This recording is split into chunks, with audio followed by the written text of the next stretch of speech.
Hello everyone, I'm Stacy from Stacy McDonald Pottery in Freeport, Illinois, and I'm going to be doing a beginner wheel throwing demo right now.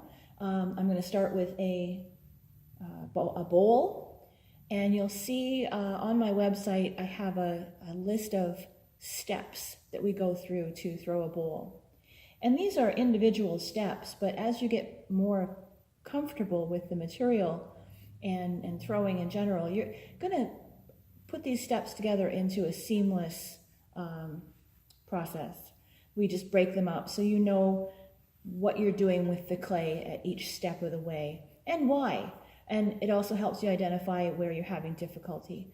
So we're going to start with the basic throwing tools. Wooden D-rib, throwing stick, a sponge, a wire tool, a needle tool, and a metal rib. There should be 6 of them. I'm going to start with a 2-pound ball of clay.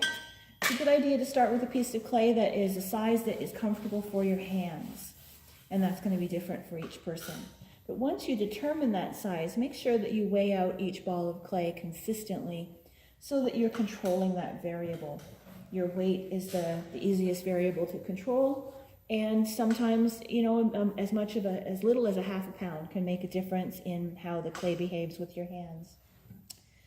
So I'm going to start my wheel here. It works. Okay, so step 1, I'm going to put the clay in the center of the wheel and hit it a couple of times to make sure that it's not going to move around. I'm going to start my wheel, put a little bit of water on it. You want to keep the clay wet. If it's not shiny, it is not wet enough. And I'm going to push the clay down first with both my hands. And whenever I'm touching the clay, I want to make sure that my arms are braced on my legs. So I'm going to push the clay down, and then with my fingers, I'm going to smear the clay to the wheel head so that water can't get underneath it. So I did that separately so you see what I'm doing, but realistically what I'm doing is I'm just pushing down on the clay and I'm using my fingers out here to smear that. So now it's stuck. It's not going to go anywhere. Step 2, I'm going to go a little bit faster, and I'm going to cone up the clay. So again, when I'm touching the clay, I want to have both of my arms braced on my legs. Some people will brace their arms into their rib cage. I'm going to take my left hand, and I'm going to put the bottom of my left hand against the wheel, and then I'm going to push into the clay. I'm going to use the power coming down my arm into the base of the palm of my hand. I'm going to push the clay across the wheel from 8 o'clock to 2 o'clock. So my power is going across the center of the wheel. And then with my right hand, I'm going to use the flat part of my fingers like this, and I'm going to pull the clay into the palm of my left hand. So it's looking like this. So both my hands against the wheel, I'm going to put the pressure on the clay, and then I'm going to see it squish up in between my hands.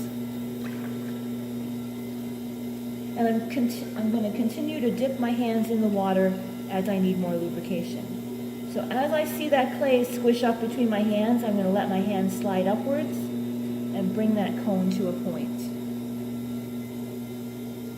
And that's step 2, coning up. So step 3 is pushing the cone down. So how I do that is I want to control its descent. I want to bring it back down into a ball of clay that is more centered than I began. So I'm going to hold my left hand against the wheel, and I'm going to lean it up against the ball of clay. Your hand position is important here because if you are tilting the bottom part of your hand under your ball of clay, you're going to produce a mushroom, which is an unstable way to continue throwing. So you want to make sure that you maintain this slant or slope in the ball of clay. So pay attention to how your hand is sitting. It's on the wheel head, I'm pushing up against the clay, and then with my right hand, I'm going to use this part of the base of my thumb to push against the cone, my motion is going to be like this. I'm tilting my hand forward, and I'm pushing from 4 o'clock over to 10 o'clock. And if I keep my thumb on top of the ball of clay, it doesn't really do much except prevent this turning into a little dish. So are you ready? Let's cone down. Whenever you're touching the clay with both your hands, make sure your hands are connected to one another. So I'm pushing over, and that brings the clay back down into a ball. It looks a lot like when we started, but you'll find that if you run your fingers up and down the ball, that is not near as wobbly as when you started. And that's what we're trying to achieve. We're trying to achieve a centered ball of clay that when you run your fingers up and down the side of it, is going to be nice and quiet, no jiggling around. So you're going to continue to cone up and cone down until you have a nice quiet ball of clay. And that's looking pretty good to me. So step number 4 is karate chop the clay. So what I mean by a karate chop is I'm going to take the flat part of my right hand with my knuckles in line with the center of the ball of clay, and I'm going to push down while I support with my left hand. And this is going to bring my clay down to a cake on the wheel, and I want to make that cake an inch to an inch and a half tall. So let's go ahead and do that. So my knuckles are in line with the center of the ball of clay. I'm going to push down. And I'm not quite where I want to be yet, but I want to talk about how you're pushing. Everyone's hands are shaped differently, so if you find, I don't know if you can see that in the video, if you find that you're making a dish with the flat part of your hand, then all you need to do is just pivot your fingers upwards. And that'll give you a nice, slight domed cake. And this whole time, with my hand over here, my left hand, I'm supporting that ball of clay. If I push on it without supporting it on the edges, it's going to go out in all directions and you're going to lose all that work you did centering it. And when I'm supporting it, I'm using this L-shaped portion of the base of the palm of my hand against the wheel head. My fingers are kind of extra. They ride along, but they're not doing anything. Sometimes, if you're not paying attention, those fingers want to tuck under the ball of clay, and you'll end up with an undercut or a mushroom. And again, that's not something that you want. So pay attention to that. Sometimes tilt your head over and have a look at the profile of your clay and make sure that it's going straight down to the wheel, or maybe it's slanted out a little bit. So I'm just going to flatten this out a little bit more. The reason that I ask you to flatten this out to an inch and a half thick, and the thickness on here looks like, well, maybe an inch and a half, is that is going to set both the width of the bottom of our bowl and determine how much clay we have to bring up into the walls. So the width of the bottom of your bowl is important because for most functional bowls, you want them to sit solidly on the table. You don't want to have a tiny little bottom and a big flared out rim. You don't want your ice cream or your cereal or your soup tipping over. So this is going to give us a nice sturdy base for our bowl, and then there's still enough clay left over to bring up, a nice 3.5, 4-inch wall of our bowl. So any wider than that, you can end up with a short, squat, like a dog bowl, and any narrower, you're going to end up with a tall, fluted bowl, which may not be very stable. So, step 5, we're going to set the thickness of the bottom of the pot. And there's lots of different ways of doing this. The way that I like is I'm going to take my right hand and just rest it on top of the ball of clay. And I'm going to position the pad of my middle finger over top of the very center of the ball of clay. In my left hand, I'm going to hold the sponge with a little bit of water in it. So I can give a little bit of moisture, and then with my left hand, I'm going to push that pad of my finger down into the ball of the clay. In this position, and if you see that wiggle there, I just popped an air bubble. This position gives me a nice tapered hole, which makes my next step easier. Also, I'm not putting strain on any of my finger joints doing this. when I go down into the clay, I'm going to try and stop about 1/4 of an inch from the wheel.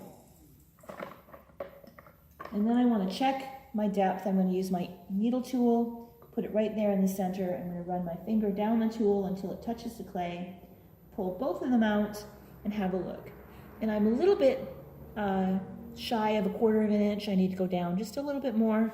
So I'm going to press down just a bit. It's best to stop before you go too far, because if you go too far, you can't fill that hole in without risking that your pot's going to crack in the bottom. Because any clay that you would put in there to fill in is going to be a different consistency than the original ball. So let's see, how did I do with that? That's perfect. Okay, so step number 6 is opening the ball of clay and setting the curve. You may notice that I keep reaching forward. My pedal is up on my wheel table because I don't like to have it on the floor. That's a personal choice. You don't have to do it that way. So I'm going to set the bottom of my bowl. I want to have a nice curve. Most bowls have a curved surface so that when you're eating, you can just bring the food up with your spoon and you don't have to dig things out of corners. And that's up to you. Now, you can have a flat bottom bowl, but I'm going to show you how to make a curved bottom bowl. So I want to have my wheel going still fairly quickly. I'm going to put my finger back in the ball, into the hole that I made, and I'm going to lift my hands up in pantomime. I'm going to pull out and up. So I want this curve coming out and up that's going to set the curve in the bottom of my bowl. Now, here's an important consideration. I'll turn this off for the noise. So your rim needs to stop. That when you're pulling out, the rim of the opening needs to stop right above where the clay connects to the wheel. But you're not going to be able to see that, because as I'm putting pressure on the clay in here, it's going to bulge out here. So if I wait until I can see that, I'm going to have a plate. But we're not making plates in this video. So make sure that you watch this part of your pot, this rim, and stop it right here, right above where the clay connects to the wheel. I'm going to put my middle finger back in the hole. I have my left hand with the sponge and a little bit of water if I need it. I'm going to put pressure on that finger, but instead of pressing down, I'm going to pull out and up, and I'm going to pull straight towards me. I'm only going to do this once, so I'm doing it decisively and smoothly. And I hope you can see where my rim is, and I need to stop it right there, because down here is where it connects to the wheel. I get the water out of there. I'm going to go in and smooth that bottom. Later on, you'll learn that some people use ribs for this, but your finger is good enough for now.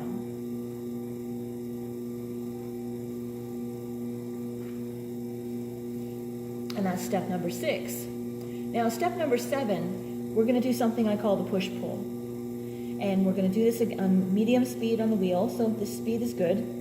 And the push-pull is a way to get the clay, this bulk of clay, moving upwards so we can create walls for our bowl. So I'm going to start by putting my sponge in between my index fingers with just a little bit of sponge sticking out. I want to straighten my fingers and then straighten my index fingers and then bring the rest of my fingers back out of the way. I'm going to brace my arms on my legs firmly. Now I'm going to pantomime this. So I'm back up a little bit.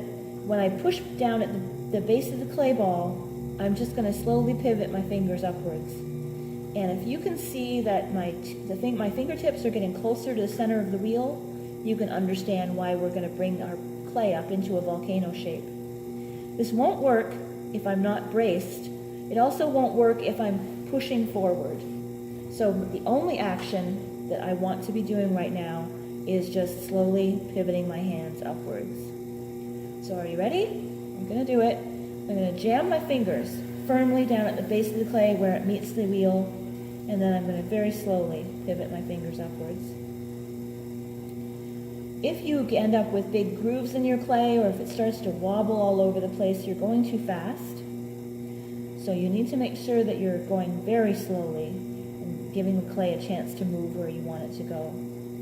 And you can already see that it's coming up into a cone shape or a volcano. As you come up to the top, you might see the rim starts to get wonky. Don't get scared, don't stop, just keep on going. And you're going to come up and off the top of the ball of clay.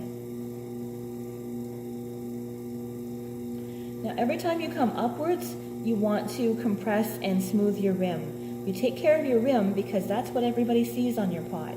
That's one of the functional parts of your pot. You want it to be smooth, you want it to be even and level, you want it to be pleasing to look at. So that's something I need to take care of every time I raise the pot, I'm going to compress the rim. And I do that by giving a little bit of water to the pot, and I can do that by just gently straddling my pot and squeezing water down my first two fingers on my left hand. And then I'm going to squeeze the pot between these two fingers. Then I want to wrap the sponge around my thumb, and you can see there's a trough right here. So I'm holding the sponge around my thumb with my first two fingers, and I'm creating this trough, and then I'm going to take that trough and I'm going to put it on top of the rim. And I want to have my hands leaning together so that I'm supporting that rim, and you can see that it just nicely smooths it off. You get the extra water in the center. And that is the push-pull. So step number 8, I'm going to slow my wheel, because as I get taller with my pot, the centrifugal force is going to act more strongly on my thinner, taller walls. So I want to be a little bit slower the taller I go with my walls. So this is my pull. And what I'm going to do is I'm going to put a groove down here at the base where all of that weight, that heavy clay that I want to move upwards, that's where that's all sitting. And then I'm going to wet the walls of my pot, and I'm going to use my finger or my knuckle in that groove to pull the clay upwards. The job of my fingers on the inside is just to hold the ground. I don't want to push the diameter of my pot any smaller. So I'm just holding the inside here, and I'm pushing in from the outside. I like to throw with my index finger over top of the sponge. But I want you to know that there's a specific point that I'm pressing on. I'm not just leaning the sponge up against the wall of the pot. I'm pressing on this point down here, and then I'm going to get under that groove of clay, and I'm going to pull straight up. So once you're in position, you want to set your pressure and position, and then bring the pot walls straight up. You don't want to change the position of your fingers in relationship to one another. And that's one of the hardest things to learn. I just pulled off some clay there. I'll get rid of it. When you come up, you're going to compress your rim, just like the first time. Get the water out of the center. And step number 9 is repeating step number 8. So I'm going to wet the walls, make my groove, get in that groove, set my pressure in position, pull straight upwards. And at this point, you should have the full height of your bowl. If you don't, that's a sign that you need to be more assertive with your pulls. I would rather see my beginners tear the pot right off the wheel by being too assertive than not be assertive enough and just kind of gently massaging the pot. Because what happens when you massage your pot is it gets full of water, it gets waterlogged, it gets tired, and it's going to flop. So be assertive with your pulls. Make sure when you come up you're actually getting height. If you're not, then go back and kind of examine how the mechanics of your hands are going together. So now I've got my full height. I'm going to compress my rim, get the water out of the center. And for step 10, this is where it turns into a bowl, because right now it doesn't look like a bowl, does it? So here's where I'm going to just give a little bit of a groove down here, And I'm not going to pull very much. I'm just going to pull a little bit of clay upwards.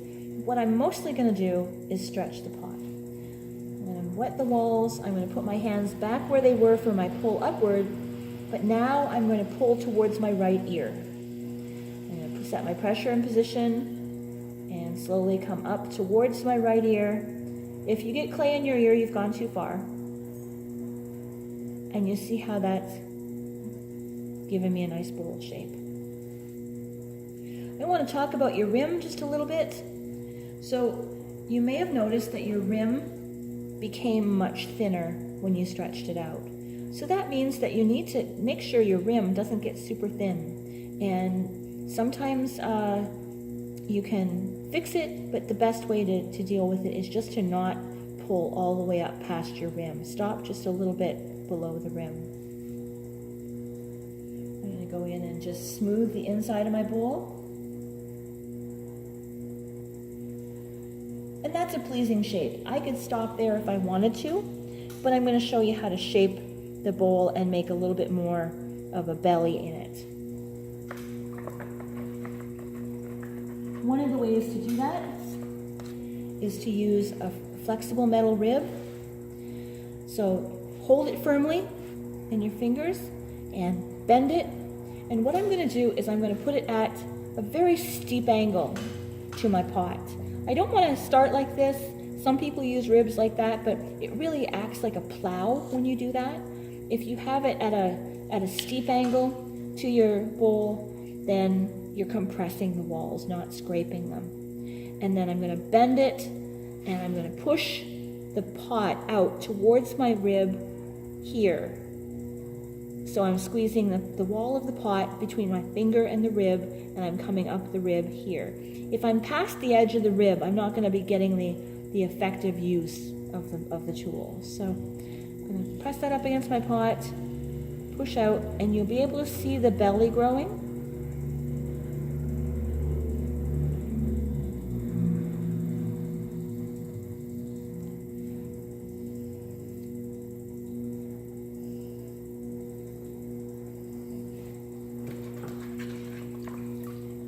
Finish the rim. You can have a nice round rim, or you can take and give it just a little bit of a flare, and that's something that'll be your personal preference.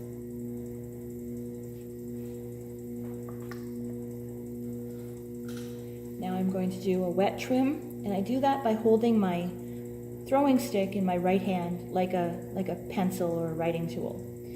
I've got the bevel towards my pot.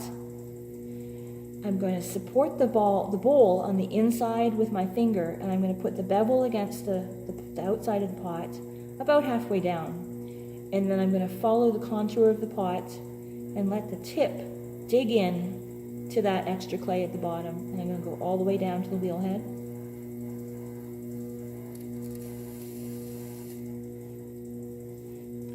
And once I've done that, I'm going to take my knife and I'm going to cut under that excess clay. So I'm just going to start at the outside and push in. And I want to be careful not to push in too far, or I can stick it right back to the side of my pot.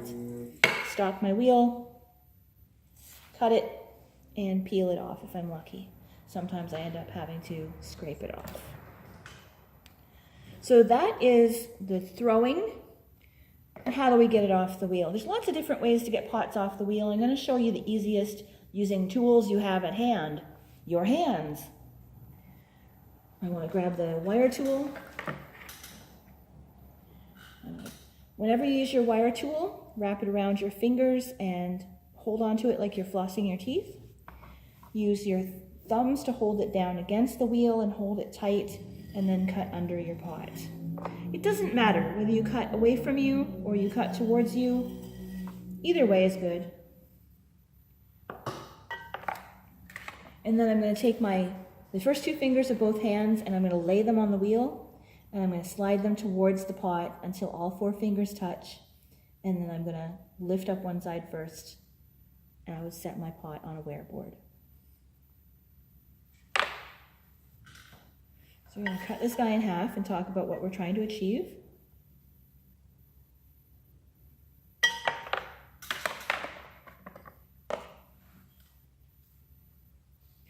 So what we're looking for when we're throwing a bowl is nice consistent wall thickness and a thickness in the bottom. That's a personal preference. Some people will trim away and make a foot on the bottom of bowls. Some people don't trim the bottoms. I have enough space here so I can trim a bottom. So this excess clay right here, we need that, and that has to stay there to support this curve. So when I take this bowl, when it's leather hard, and I trim it, I'm going to trim away all of this excess clay here on both sides. And then what I'll do with the bottom is I'll go ahead and trim away the excess in the bottom to give myself a nice foot. So that's what we're trying to achieve with the bowl. Go try it yourself, and good luck.